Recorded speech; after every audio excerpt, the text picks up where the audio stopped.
Hello, everyone, and welcome back to the After the Frame podcast. My name is Malik, and I am joined, as always, by. Hi, I'm Matt. And in this episode, we're going to be doing something a little different. I don't think we've ever done this before. We're not going to be reviewing a movie. We're just going to be doing activities only because next week we're going to be reviewing Wuthering Heights.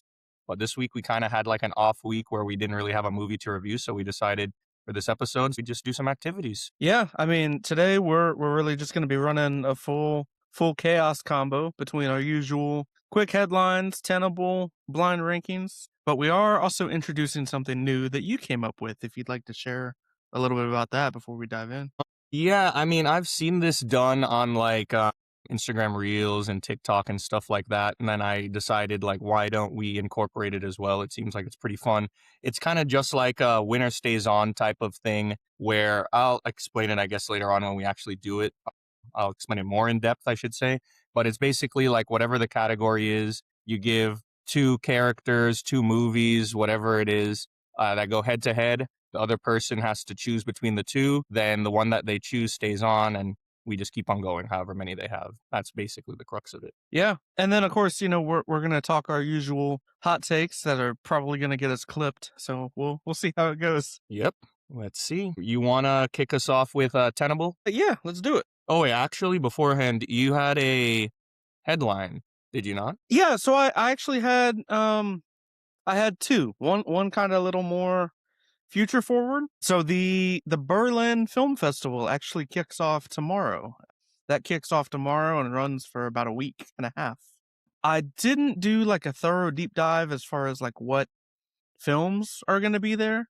But it sounds like there's a lot of big names attending. The article that I read from Reuters cited like Amanda Seyfried, Ethan Hawke, Channing Tatum, Zazie Beetz. Michelle Yeoh is gonna get the honorary Golden Bear. I don't know what that means, but she's Good for getting her. a Golden Bear for lifetime achievement tomorrow during their opening ceremony. That's So pretty that cool. yeah, that kicks off tomorrow.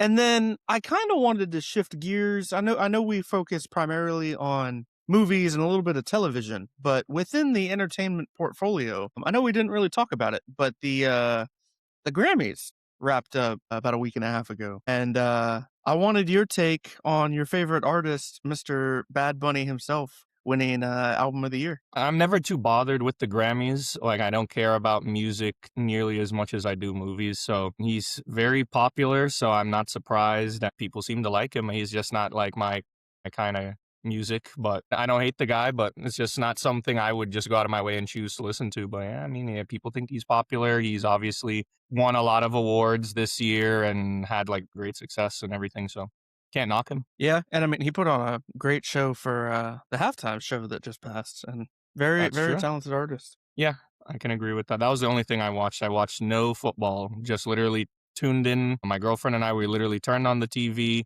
watched Bad Bunny for however many minutes he was on, and we're like, all right, well, off to bed. That was it for us. So we Yeah, saw the we the, saw what we the needed to game was see. pretty mid, so I totally get it. But all right, S- So pressing tenable. on to Tenable, yeah.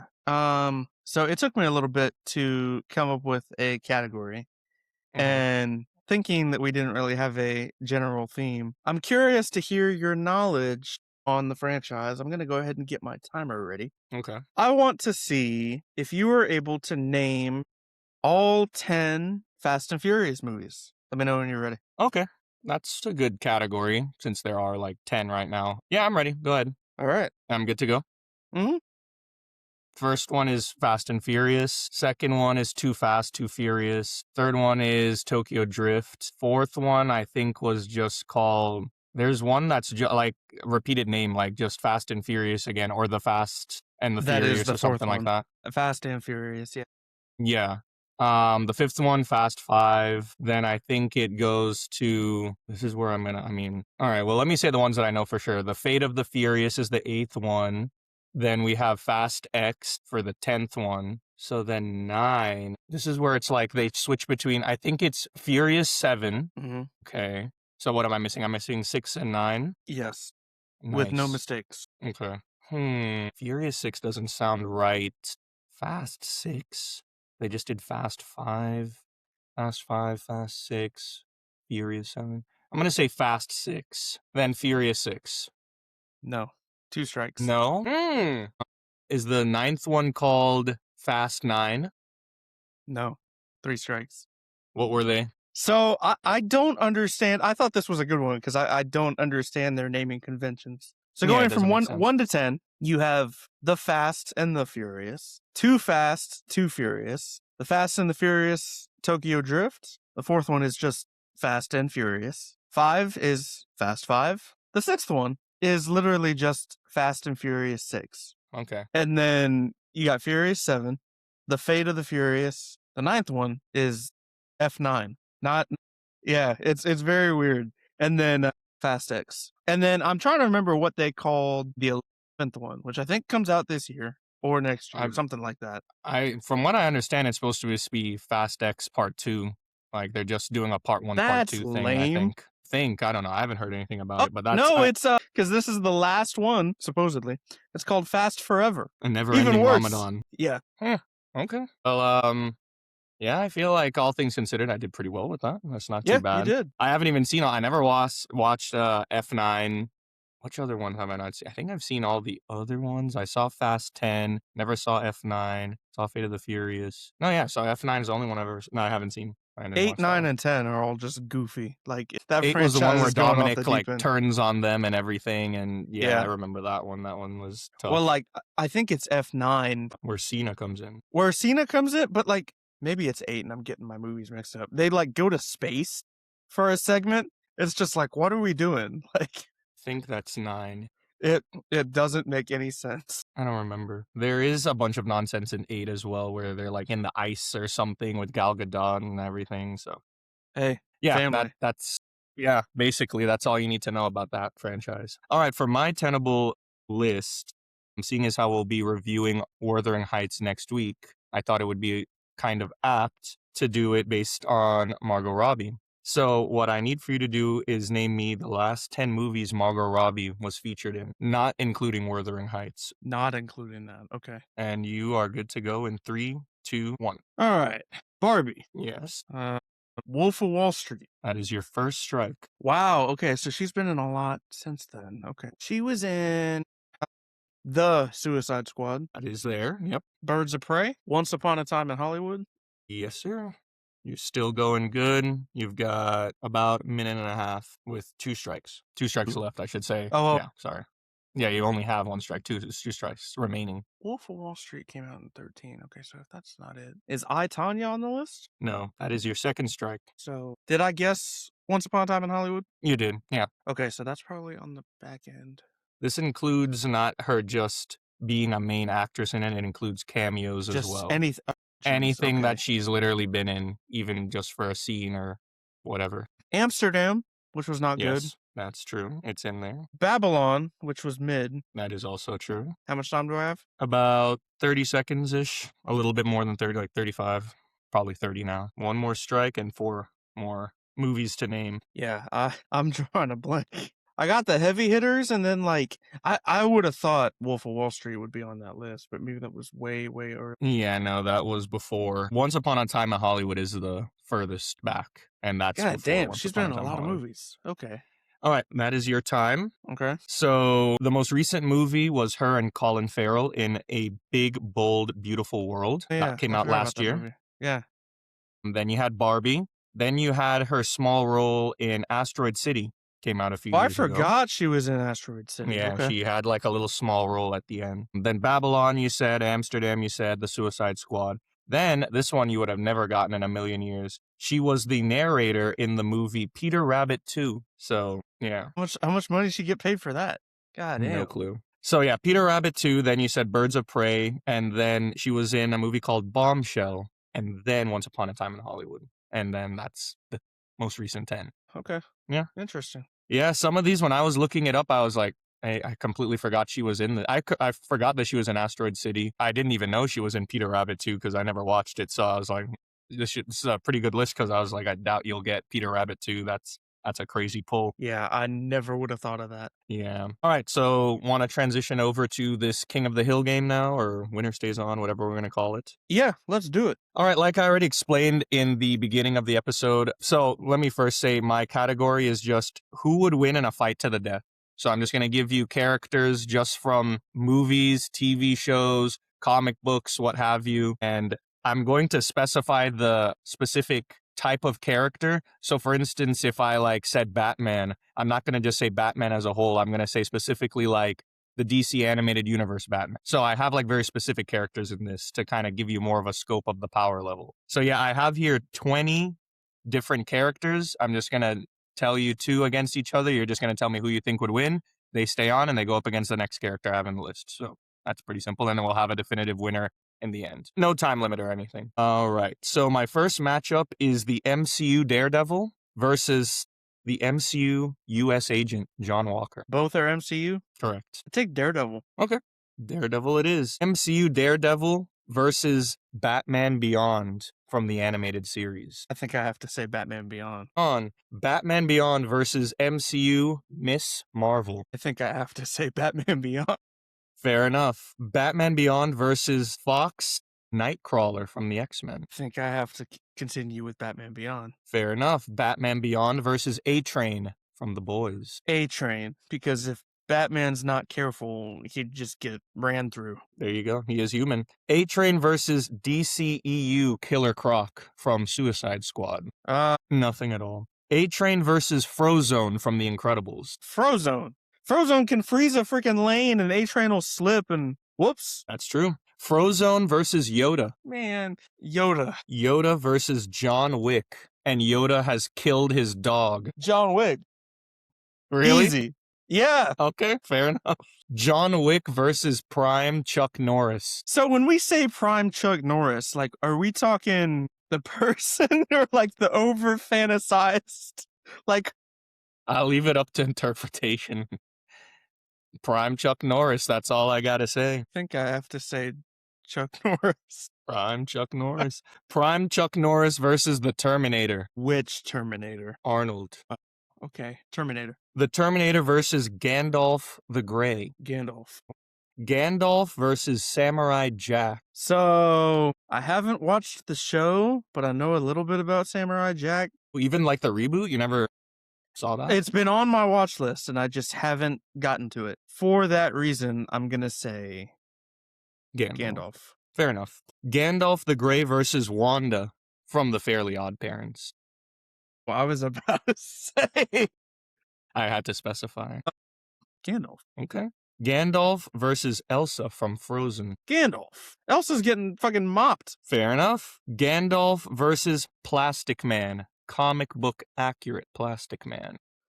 I think I have to say Gandalf. Nah, I'd say that too. Gandalf the Grey versus Appa from Avatar: The Last Airbender. Gandalf. Gandalf versus Mike Tyson. Gandalf. Gandalf's just like that. Like, I guess he's like that. So your winner is Gandalf the Grey. okay. Pretty good. Pretty powerful. Makes sense. Yeah. I took kind of a similar concept, characters battling against each other. Mm-hmm. My list is not as long, but Okay. we kind of have a little bit of overlap. Okay.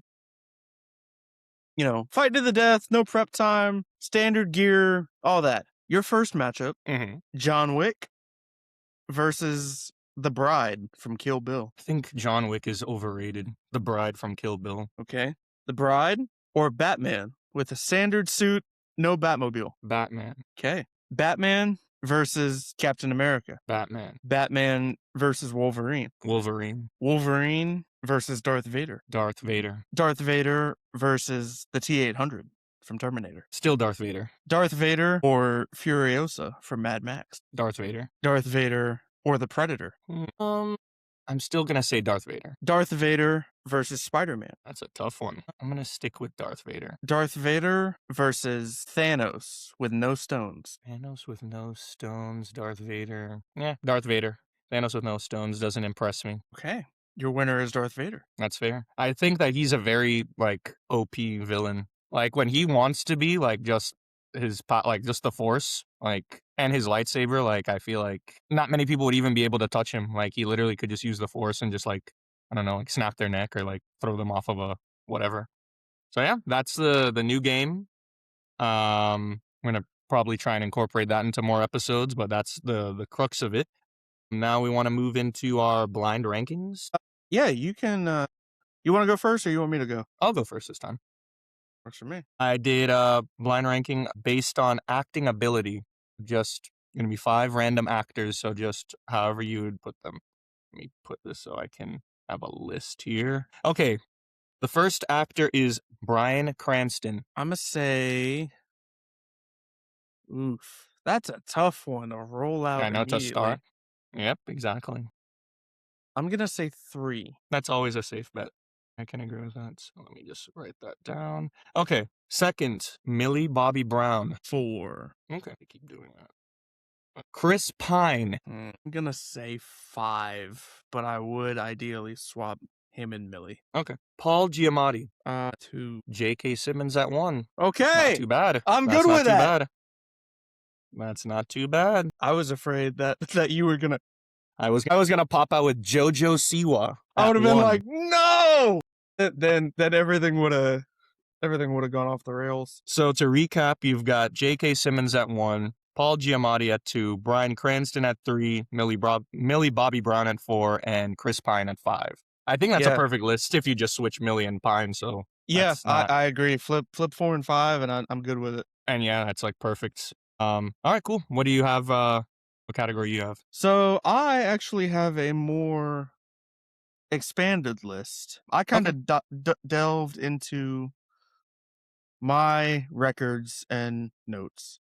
Instead of 5, I have 10 for you. But what this is directors. I tried getting my 10 probably most watched directors, and I'm curious to see where you stand on this list. Okay, I'll probably have to look up some of them. If you need if film I don't know names, the name. I can. They Yeah, should be some of the stuff that pretty they've known. normal. Yeah, I've probably seen the films, but don't like know them by name. So yeah, okay, cool. So it's So I'm gonna go 10. 10. Yes. Okay. 1 being top, 10 being worse, but these are all gonna be great. Stanley Kubrick. From the stuff I've seen, 8. Okay. Here, let me get my notes and write this down. Okay. I can't wait to put Michael Bay at 10. Miyazaki. Name me some movies. Princess. What's it called? Mononoke. Princess Mononoke. Spirited Away. Like all anime stuff. Yeah. The Boy and the Heron, like the animated stuff. 6. Christopher Nolan. I got you at that one. I'm trying to think if he's my favorite director. He might be. I'll put him at 1. Okay. Alfred Hitchcock. 4. Denis Villeneuve. That's the Dune, Blade Runner, Prisoners, Arrival. 5. Okay. Joel Coen. Name me some movies. I know the Coen brothers, but what ones has he specifically done? Okay, let me refer. I've seen more of the two of them, but like particular between the two, I've seen more Joel, but I have them broken out as like individuals. Okay, we can just count the brothers because honestly, that's probably like more of my favorites are probably the brothers. So like Okay. No Country for Old Men, Fargo, Inside Llewyn Davis, True Grit, movies like that. What numbers do I have available? 2, 3. Have left? Yeah, You have 2, 3, 7, 9, 10. they're gonna have to go 3. Quentin Tarantino. 7 is available. 7 is available. 7. This one, Akira Kurosawa, who has directed. He's an old director. Seven Samurai, Yojimbo. Just based on the fact I don't know who that is or what those movies are. 10. I've never seen any of them, so he has to go last. That's your homework. Go watch Seven Samurai. That's probably like my second favorite movie This ever whole made. list went to shit when I realized I put Stanley Kubrick way too low. I didn't know who else you'd have, but I'm not too impressed by his stuff, but he's way too low based off of the names you've given. But So whatever. you have 2 directors remaining and 2 numbers remaining at number 2 and number 9. No, Martin's- didn't I just put You put what's his name? You put Kurosawa at 10. Kubrick at 8. and then Tarantino and at then 7. 7. Okay, yeah, okay. Okay, so 9, 2, and 3. Okay. No, just 9 and 2. You already used 3 9 and for 2. the Coen Okay. brothers. Okay, 9 and 2. Okay. Martin Scorsese. 2. Okay. What's Steven that, my Spielberg. 9, baby. Get him in 9, baby. What? That hack job, get him out of here. What? As I said, the whole list is fucked. I I mean, don't know. yeah. It was too late. It's Okay, a blind so ranking. Nothing I can do. so how would you rank it? I've got names in front of me, so if you want to repeat. Still keep Christopher Nolan at 1. I'd keep Okay. Scorsese at 2. Okay. I would then have Spielberg at 3. Who else do I have? I would do Tarantino at 4. Coen Brothers at 5, I think. If I'm remembering all these people. Am I missing somebody else? So That's the big? only I don't think ones you so. haven't named, which I know, let's see. Keep Only ones you haven't named. the guy that I don't know at 10. Okay. 'Cause I Yeah, don't know. Akira Kurosawa. Oh, man, that makes me sad. So the only others are Hitchcock, Denis Villeneuve, Miyazaki, and Kubrick. You've used 1 through 5 and then 10. Kubrick would be 7. 6 would be Hitchcock. Dude from Dune would be 8. And then who's the last one at 9? Miyazaki. All the animated stuff. Princess Mononoke and Yeah, that's fine. Also, stuff I've never seen, so it makes sense. Not saying that they're like bad or anything. It's just like I've never seen it. They have to be lower on the Yeah. list. So that'd be probably my ranking of it. That's a solid list. I mean, those are just the directors I've probably seen the most of their stuff. Akira Kurosawa is a goat. So check out his stuff. I'll have to look into it. Yeah, sounds pretty good, man. That was a good list. I liked it, and that was fun. I hate this new iOS update. All right, now we're going to finish off the episode with hot takes. I'm just going to read out 5 from things that people have sent me. We'll just talk about it. First one I have here, there was no need for Endgame. Infinity War was a perfect ending. What do you think? I disagree. I think Endgame was the perfect ending. I agree. I think that Infinity War, while I like it better, I know people debate back and forth which one is their favorite. I'm more in the camp of Infinity War is better, but as far as an ending, yeah, obviously Endgame tied up so many storylines, characters. Unfortunately, now they're going back and undoing all of that for Doomsday, but whatever. But yeah, definitely a better ending. Like, I think if they literally just stop the MCU at Thanos winning, that would be very anticlimactic, I guess. So yeah, that would work. Second one I have here, TV show seasons are too spaced out. I don't even think this is a hot take. I think everybody's always bitching about how Stranger Things takes 5 years in between seasons, and so I don't think that's a hot take. I agree that it's too spaced out. I think they should be coming out every year. Like, if you're having a season while one is being watched, like say you do your, season 2 is being consumed by the audience, you should be taping your season 3. Yeah, because they used to do, like, before streaming and on-demand media became what it is now. Mm-hmm. Like cable television, it was, new season year after year. And like a lot of the older shows are, well, I say older, but like, mid 2000s to probably mid 2010s, like it was year after year. And then, yeah, now with the streaming stuff, I think Stranger Things is more of the exception to, the taking so long rule, because I don't know. Like, when you look at when that show first started, like season 1 to season 2, it was a year. Season 2 to season 3, it was like a year and a half, maybe 2.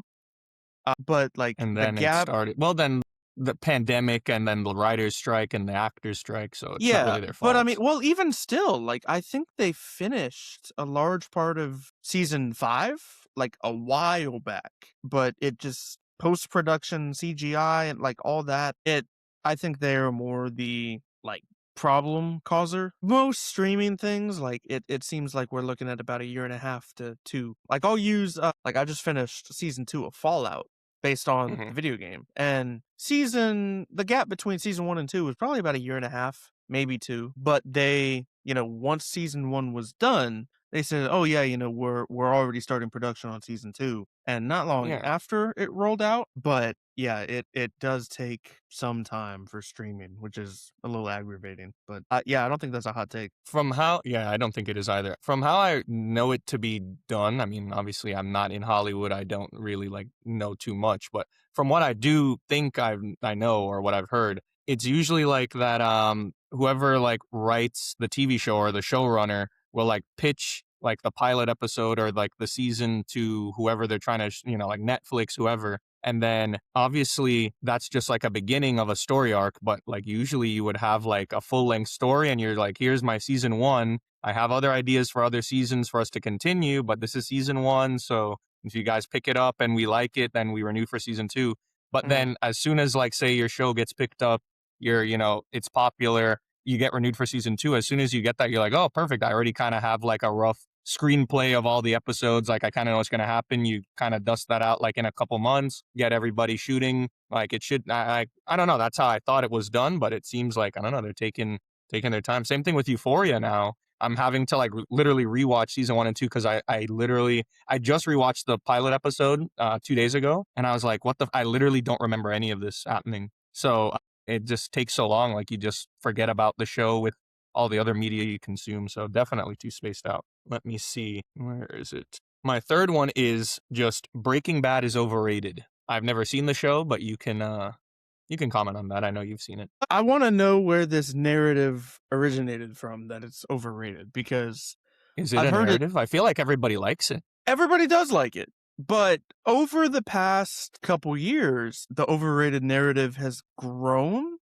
and it's still largely unpopular compared to, let's say, 99 people to 1. Now it's probably like 90 to 10. It's just And people hating. it really is. Like it's probably up there with one of the greatest TV shows I've ever seen. Some like I'm going to use Better Call Saul as an example. Like I think parts parts, not the whole, but parts of Better Call Saul were better than Breaking Bad, but I think Breaking Bad had the more satisfying end and was overall the more satisfying output as a show. But Hmm. like it makes me wonder, if it's overrated, like what those people who were overrating it have it comp to. Like are we looking at like The Rookie with Nathan Fillion? Like please tell me that's not an apples to oranges comparison. Like what I do wonder, like because a lot of the goat type conversations with television, like The Sopranos is up there. Sopranos is great. Game of Thrones, I would say, is up there, Even though despite everybody hates the all last the. season. Yeah, I mean,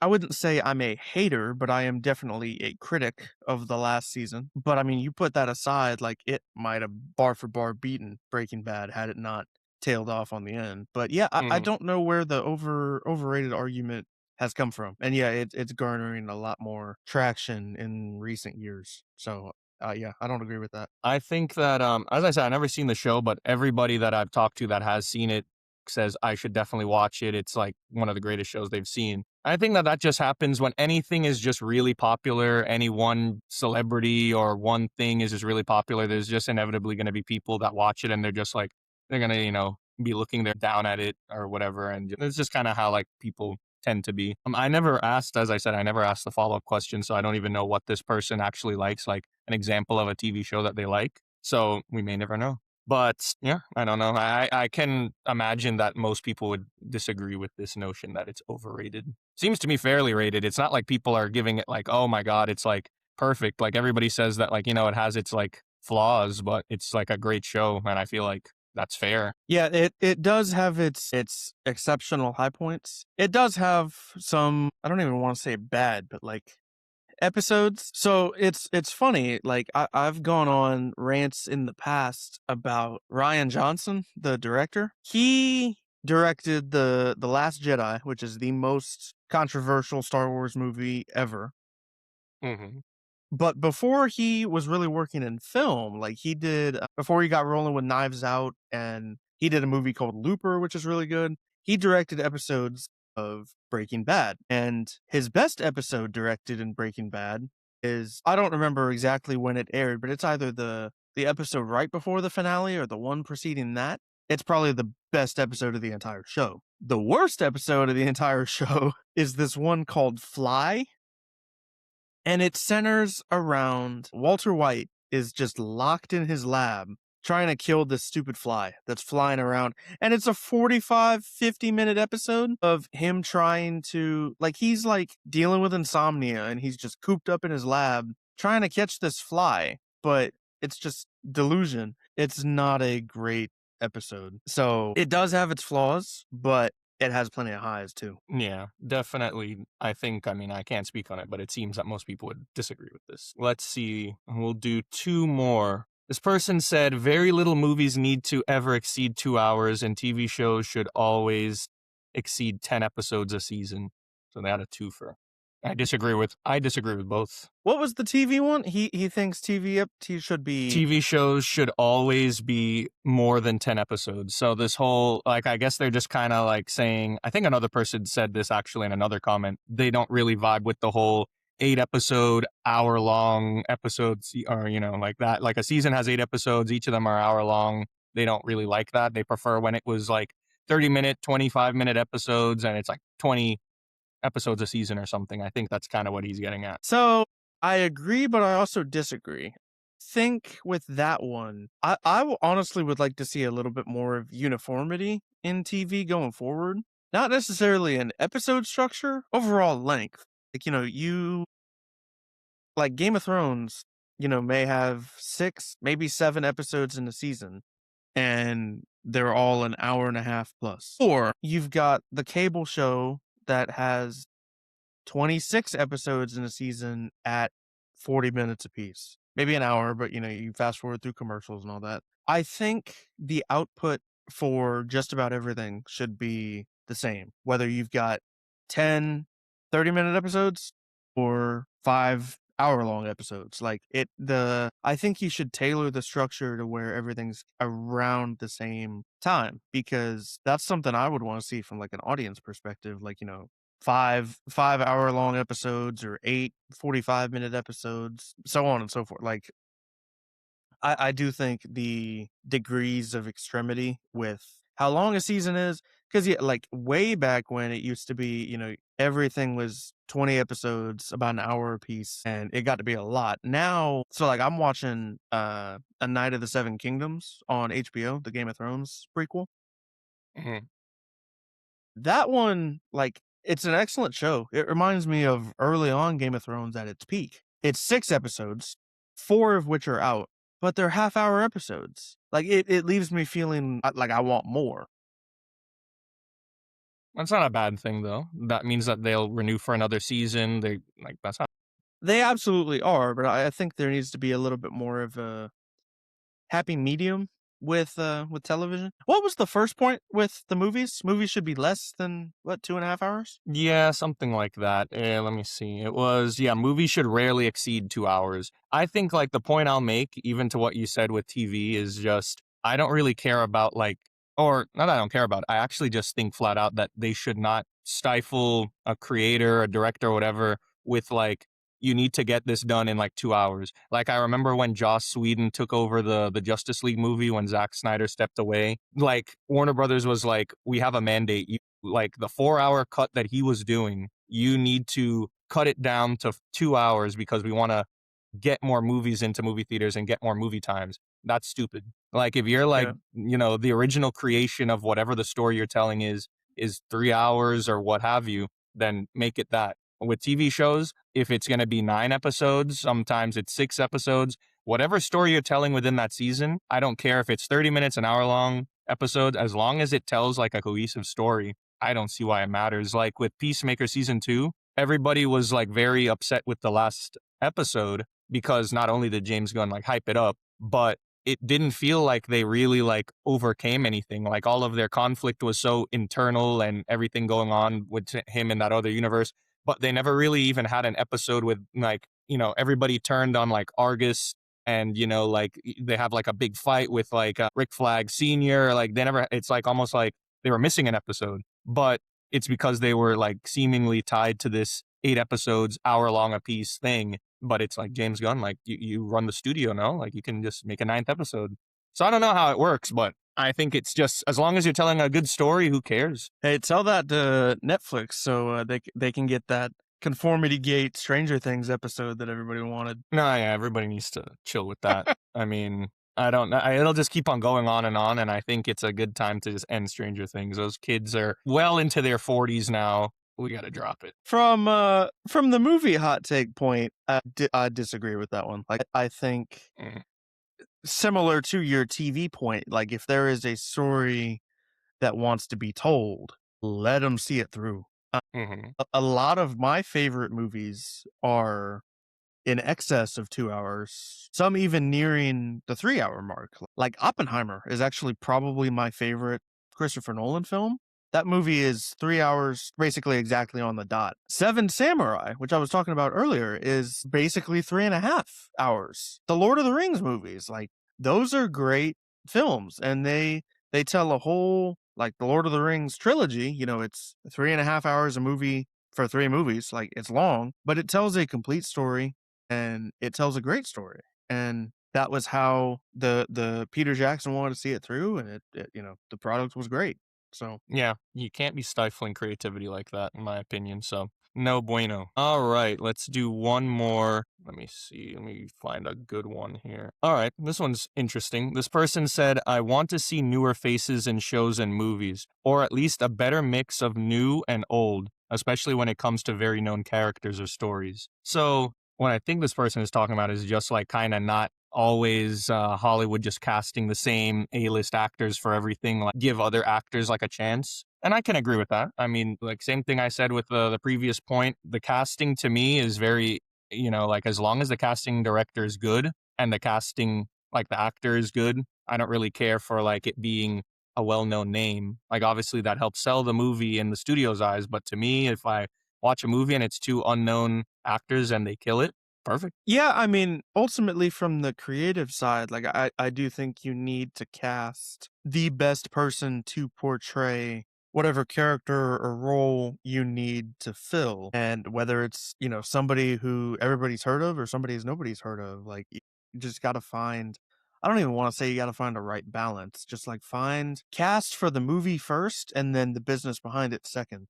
Yeah. If it balances out, great. If not, don't worry about it. Like I'll use Man of Tomorrow as an example. Brainiac was cast and everybody was like, "Who?" Who's that? He's I want to say the guys from like Berlin. I don't think Yeah, I've he's a seen him in anything. literally a German actor, like, he's done, like, German films, like, I don't think, like, anybody knows of any of his like, his filmography. Yeah, but I mean, he was cast for a reason and have faith in the creative process. So, I mean, and you can even go a step further, the first movie, David Cornsweet, I mean, he's been in a few things, but he's no A-list actor, and I know people often criticize, especially for a character as big as, like, Superman, "Oh, who's" like, same thing with Batman as well, "Oh, it needs to be, like, this A-list person," and I'm like, "Does it?" I feel like David Cornsweet killed it as Superman, and obviously, as you said, you just have to kinda trust in the director and the casting directors, and, James Gunn, obviously, I mean,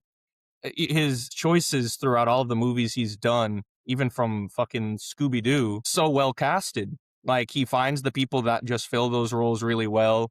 They don't necessarily need to be Oscar winning people. The Guardians of the Galaxy, such a good cast.